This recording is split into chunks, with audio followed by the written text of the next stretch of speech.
You've probably heard the term forever chemicals. Not exactly the kind of forever anyone asked for, but here's the real question. What does that actually mean for your drinking water?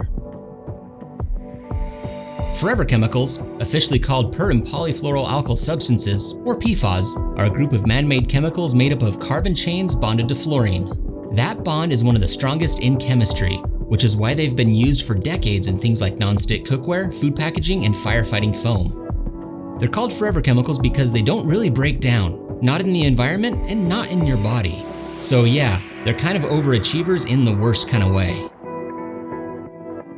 And this isn't some rare issue. PFAS have been detected in drinking water systems across the country, and studies have found them in the blood of most Americans. Since they've been used for decades in things we use every day, they've had a long time to spread through water, soil, and even the air, which means whether you've thought about them or not, they've probably thought about you.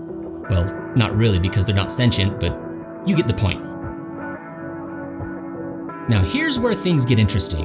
In 2024, the EPA set national limits for PFAS in drinking water. For some of the most studied ones like PFOA and PFOS, the limit is just 4 parts per trillion. That's right, per trillion. That's like 4 little drops in an Olympic-sized swimming pool, which tells you something important. Even tiny amounts can make a big difference. Because studies have linked PFAS exposure to things like impacts on the immune system, development in infants and children, and even certain cancers, which is exactly why the limits are set so low. But the research is still evolving, so this isn't about panic, it's about awareness. Here's the part most people don't think about.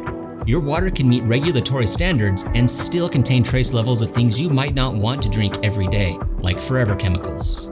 Those two things can exist at the same time, and yeah, that can feel a little uncomfortable at first, but it's important to understand. That's why the conversation is shifting from "is my water safe" to "what's actually in my water, and what do I want to do about it?"